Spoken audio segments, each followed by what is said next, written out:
Professors ACEMOGLU, it is my honor and my privilege to convey to you, on behalf of the Royal Swedish Academy of Sciences, our deepest and warmly felt congratulations.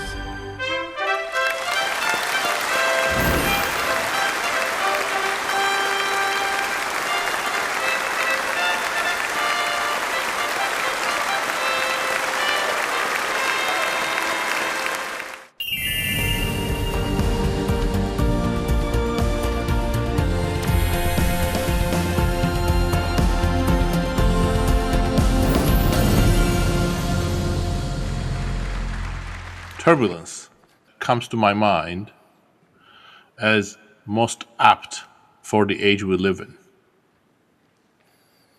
AI is already remaking the world, but in ways that are hard for us to understand and forecast, and we do not have great control over whether AI is going to reshape the world for good or bad. We have a huge increase in inequality around the world, everywhere, from Latin America to the United States, from Europe to Africa to Asia. We have demographic change, as South Korea knows only too well, with populations starting to decline very soon around the world except Africa, very rapid aging with very low fertility rates, and led by China, the whole world will be much older. And the implications of this for the macroeconomy, for entrepreneurship, innovation, for savings, for social security are completely hard to understand.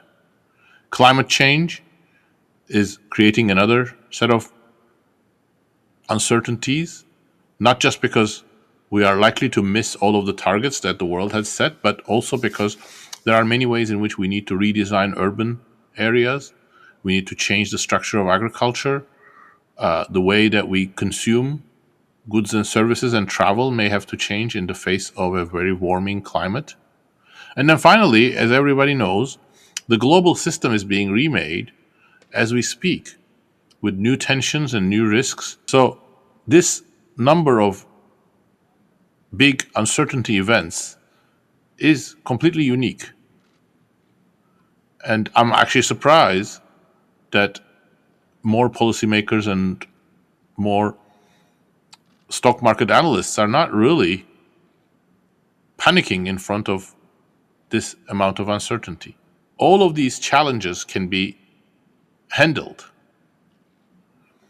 with societies that have strong institutions and use technology correctly. The bad news is that AI currently is likely to add to our troubles rather than be a solution to them, because it is being developed in a way that's unhelpful for the main challenges that we face. Many macroeconomists forecasted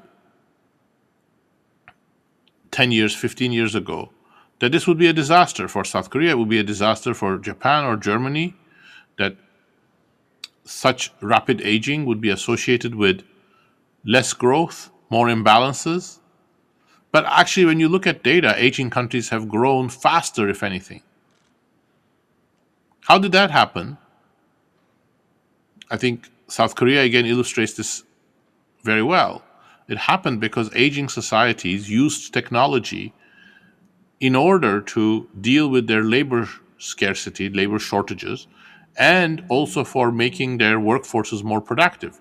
Because they made such forward-looking investments in robotics, they were able to ride the wave in a very different manner and in fact benefit both becoming the main exporters of cars and rapid productivity growth that they experienced in that sector and in related sectors such as chemicals, steel, and other heavy industry, machinery, and so on.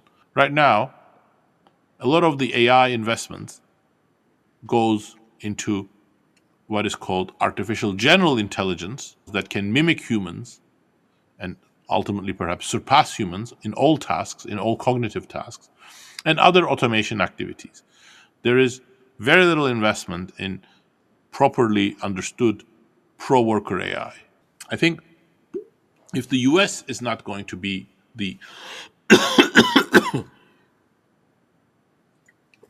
leader in doing pro-worker AI, I think countries such as South Korea, India, and others could fill that void. And they will have to fill that void because I think South Korea is not only a technologically savvy economy, but it also, just like the last 3 decades, will have a need for AI models that can be more human complementary because of its changing economy. So I think this calls for a more global approach to AI, and each country can have an important role. When I look at the last 4 decades of South Korean economic growth, I see huge success in manufacturing and exports, but less success in services and domestic facing industries.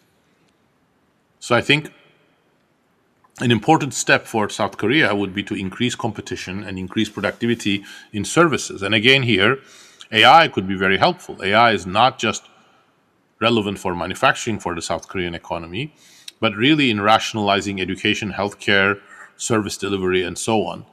It has a very technology savvy technology savvy population, and it's a very entrepreneurial. And that technological know-how and energy has to be utilized for the area of artificial intelligence as well.